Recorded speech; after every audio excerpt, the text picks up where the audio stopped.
ఏంటంటే మా హీరోకి అప్పుడెప్పుడో దండం పెట్టలేదంట. ఎవరు దండం పెట్టలా? మీరు అడగకుండా రిటైనింగ్ వాల్ కట్టినాడు, మీరు అడగకుండా డయాలసిస్ సెంటర్లు పెట్టినాడు, మీరు అడగకుండా ఈ ఊరికి వచ్చి హెల్త్ ట్రీట్మెంట్లు చేసిన వాళ్ళు, మీరు అడగకుండా 2.5 లక్షల నుంచి 25 లక్షలకు ఆరోగ్యశ్రీ పెంచిన వాళ్ళు, మీరు అడగకుండా మండల స్థాయి వ్యవస్థను గ్రామ స్థాయికి తెచ్చి మీ ఊర్లోనే అన్ని ఫెసిలిటీస్ ఇచ్చిన వాళ్ళు, మీరు అడగకుండానే రైతు భరోసా కేంద్రాలు తెచ్చి నకిలీ విత్తనాలు సమస్యని పరిష్కరించిన వాళ్ళు. ఈ ఇన్సిడెంట్లో చూడండి, బాలకృష్ణను కొంతవరకు తిడుతున్నారు, చిరంజీవిని కొంతమంది ఏమో లెటర్ రిలీజ్ చేయడం వల్ల గ్యాప్ వచ్చింది అని రెండు వర్గాలకు సంబంధించిన ఫ్యాన్స్ ఇప్పుడు బయట తిట్టుకోవటాలు కొట్టుకోవటాలు. మోరోవర్ ఏంటి, రాష్ట్ర వ్యాప్తంగా ఉన్న సమస్యలన్నింటినీ డైవర్ట్ చేసేసి ఈ ఇద్దరు గురించే డిబేట్లు, ఈవెన్ మనం కూడా ఈ ఇద్దరు గురించే డిబేట్లు నడిచే స్థాయికి వచ్చేసింది రాష్ట్రం.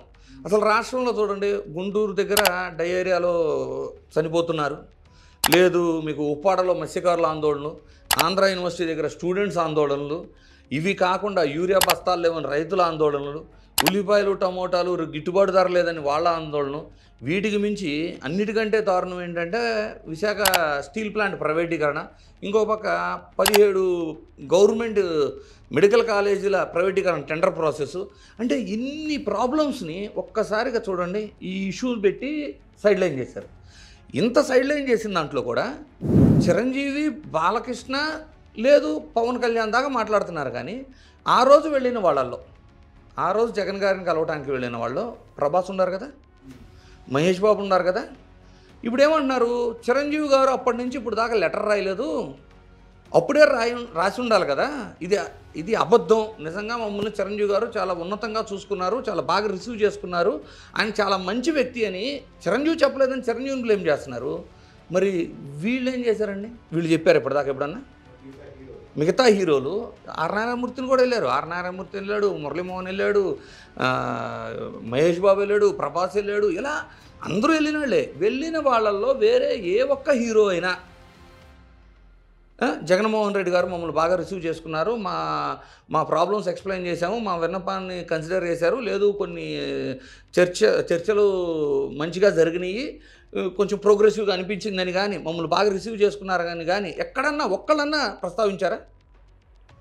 ప్రస్తావించకపోగా మహేష్ బాబు లాంటి హీరోలు కూడా కొంతమంది ఏంది కూర్చోమని అంటే ఆయన కూర్చోమంటే ఆయన దండం పెట్టాలనే విధంగా అరగంటగా ఆన్సర్ చేయటాలు, లేదు చిరంజీవి గారు అయితే వాల్తేరు వీరయ్య 200 రోజుల ఫంక్షన్లో జగన్ గారిని విమర్శించడాలు. అంటే వీళ్ళు ఏ స్థాయికి వెళ్ళారో చూడండి. అంటే ఇప్పుడు నేనేమడుగుతున్నా అంటే, ఫస్ట్ ఆఫ్ ఆల్ ఈ సినిమా హీరోలు ఉన్నారు కదా, ఈ సినిమా హీరోలకి వినోదం కోసం సినిమా ప్రజలకు కావాలి, ఆ వినోదాన్ని అందించడాన్ని దాటి ప్రజలకు ఏమన్నా చేశారేమో ఫస్ట్ ఆలోచించండి. ఎవరన్నా ఏమైనా చేశారా? ఏం చేయలేదు కదా. చేయకపోగా ఇప్పుడు నీ అభిమానులు వాళ్ళు ఖర్చు పెట్టుకొని నీ సినిమా చూస్తే నువ్వు రెమ్యునరేషన్ పెంచుకోను, నువ్వు చాలా లగ్జరీ లైఫ్ బతుకుతున్నావు, నీ అభిమానులకు నువ్వు ఎలాగో ఏమీ చేయలేకపోతున్నావు. ఎవరు చేయగలరు? ప్రభుత్వం చేయగలదు. నీ అభిమానుల్లో కూడా ఆర్థికంగా వెనకబడిన వాళ్ళు, వీకర్ సెక్షన్ పీపుల్, మధ్యతరగతి కుటుంబాల వాళ్ళు, కరెంటు బిల్లులు కట్టుకోలేని వాళ్ళు, అలా రకరకాల ప్రాబ్లమ్స్తో ప్రజలు ఉన్నారు కదా. నీ అభిమానుల్లో కూడా వీళ్ళంతా ఉంటారు కదా. మరి నువ్వు ఎలాగో నీ అభిమానులకు ఏమీ చేయలేవు, ఎవరు చేయాలి? అదంతా ప్రభుత్వం చేయగలదు. అలాంటి ప్రభుత్వం నిస్వార్థంగా నిజంగా ప్రజల కోసం ఒక సుపరిపాలన అందించగలిగిన వ్యక్తి ఎవరు అని ఆలోచించి వాళ్ళకి సపోర్టివ్గా నన్ను ఉంచోవాలి. అట్లీస్ట్ వాళ్ళకి కీడైతే చేయకూడదు కదా.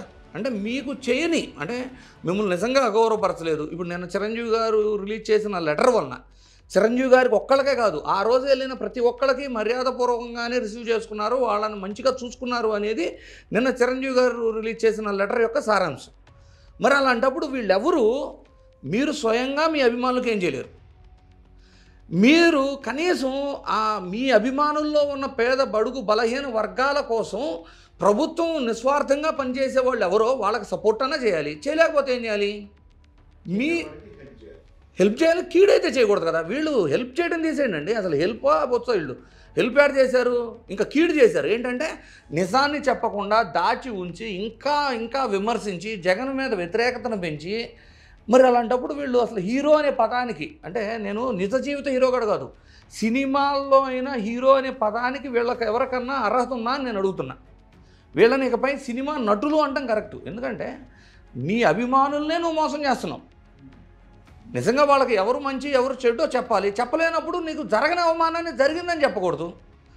మీ అందరికీ అవమానం జరిగిందని 10 మంది రాజకీయంగా వాడుకుంటున్నప్పుడు మాకు జరగలేదనన్నా చెప్పాలి కదా. అంటే జరగలేదు అని చెప్పే అంత దమ్ము ధైర్యం కూడా లేనివాడు సినిమాల్లో హీరోలలాగా మనం ఎందుకు ఇకపై చూడాలి? నేను సినిమా స్క్రీన్ మీద కూడా హీరోలు కాదంటున్నా ఇక నుంచి. మొన్నటి వరకు సినిమా స్క్రీన్ మీద అన్నా కొంత హీరోలు అని చెప్పొచ్చు. ఏదంటే కొన్ని సందర్భాల్లో కార్గిల్ యుద్ధం అవ్వచ్చు, ఉదూదు తుఫాన్లు అంటవచ్చు, కొంత సేవా కార్యక్రమాలు చేస్తున్నారు కాదను. ఇప్పుడున్న వాళ్ళ పరిస్థితి ఎట్లా ఉంది అంటే, మీకు అసలు అవమానం జరగల, వేరే రాజకీయ పార్టీ అవమానం జరిగిందని మీ పేరు వాడుకొని, వెళ్ళిన వాళ్ళందరి పేర్లు వాడుకొని రాజకీయం చేస్తుంటే జరగలేదు అని చెప్పే దమ్ము ధైర్యం లేనివాడు హీరో ఎలా అవుతాడు? సినిమాలో అయినా హీరో ఎలా అవుతాడు అంటున్నా నేను. ఇకపై సినిమా నటులే వాళ్ళు. అసలు సరే వాళ్ళ సంగతి తీసేయండి సార్. వాళ్ళు స్వార్థపరులు, వాళ్ళ రెమ్యునరేషన్లు, వాళ్ళు లగ్జరీగా విలాసవంతమైన జీవితం గడపడం కోసం ఈ ఫ్యానిజాన్ని లేదు అభిమానుల్ని కూడగట్టుకొని వాళ్ళ కెరీర్ని వాళ్ళు ఉన్నత స్థాయికి వెళ్ళిపోయారు. వాళ్ళు ఎంజాయ్ చేస్తున్నారు జీవితాన్ని. ప్రజలకు ఏమైంది? ఆ విచక్షణ అనేది ప్రజలకు ఏమైపోయింది చూడండి. ఉద్దానం చూసుకోండి. ఉద్దానము కిడ్నీ బాధితులు అంతమంది ఉంటే ఎన్నో ఏళ్ళగా, అది 1 సంవత్సరం 2 సంవత్సరాలు కాదు కదా, ఓ 10 ఏళ్ళు 20 ఏళ్ళ నుంచి ఫేస్ చేస్తున్నారు. ఎంతోమంది చనిపోయారు.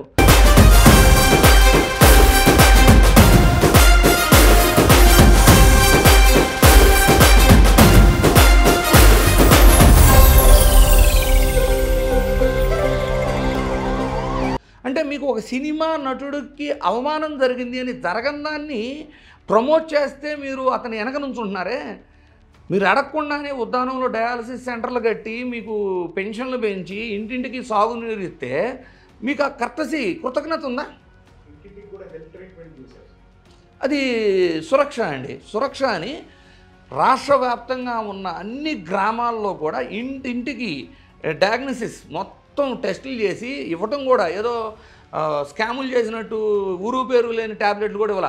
హైలీ మార్కెట్లో ఉన్న పెద్ద పెద్ద కంపెనీలు ర్యాన్బాక్సీ, సిప్లా లాంటి కంపెనీలు మెడిసిన్ ఇచ్చి ఇంటింటికి వెళ్ళి ట్రీట్మెంట్లు చేస్తే కృతజ్ఞత ఎక్కడ ఉంది? లేదు కదా.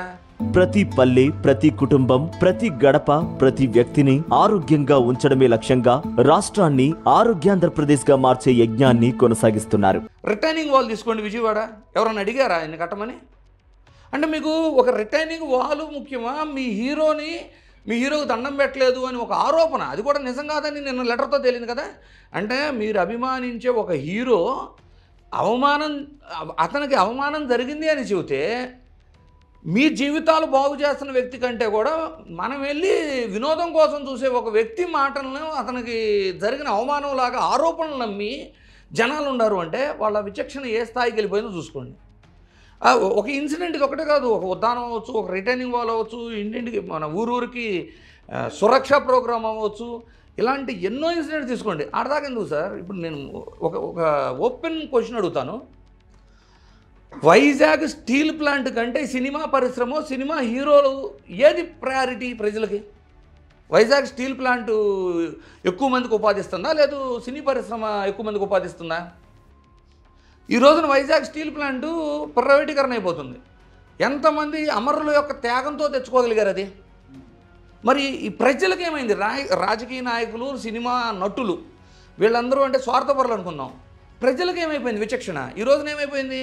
ఒక సినిమా నటుడిని ఆరాధిస్తున్నారు తప్పితే మీ జీవితాలు బాగువో లేదో మీ జీవితాలని నాశనం చేసే ఇన్సిడెంట్స్ లైక్ సంఘటనలు. ఇప్పుడు ప్రైవేటీకరణ అనేది ఎంతమంది ఉద్యోగాలతో ముడిపడి ఉంది కదా. కానీ దాని గురించి ఎవడో మాట్లాడతలేదు కదా. ఈ రాష్ట్రంలో ఇన్ని ప్రాబ్లమ్స్ ఉంటే ఇది 17 గవర్నమెంట్ కాలేజీలను ప్రైవేటీకరణ చేస్తుంటే దాని గురించి ఎవడో మాట్లాడతలేదు కదా. ఏం మాట్లాడుకుంటున్నాం మనమంతా?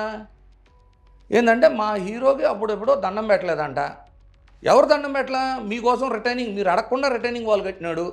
మీరు అడగకుండా డయాలసిస్ సెంటర్లు పెట్టినాడు, మీరు అడగకుండా ఈ ఊరికి వచ్చి హెల్త్ ట్రీట్మెంట్లు చేసిన వాళ్ళు, మీరు అడగకుండా 2.5 లక్షల నుంచి 25 లక్షలకు ఆరోగ్యశ్రీ పెంచిన వాళ్ళు, మీరు అడగకుండా మండల స్థాయి వ్యవస్థను గ్రామ స్థాయికి తెచ్చి మీ ఊర్లోనే అన్ని ఫెసిలిటీస్ ఇచ్చిన వాళ్ళు, మీరు అడగకుండానే రైతు భరోసా కేంద్రాలు తెచ్చి నకిలీ విత్తనాలు సమస్యని పరిష్కరించిన వాళ్ళు, ఇలాంటి అంటే మీ ఇంట్లో మీ కుటుంబము మీరు బాగుపడటానికి చేసిన వ్యక్తి కంటే వినోదం కోసం మనం సినిమా వెళ్ళి చూసేదానికి మనం అభిమానించే స్థాయి, మన ఆలోచన విధానం మారిపోయి విచక్షణ కోల్పోయిన ప్రజలు మారాలి అంట నేను.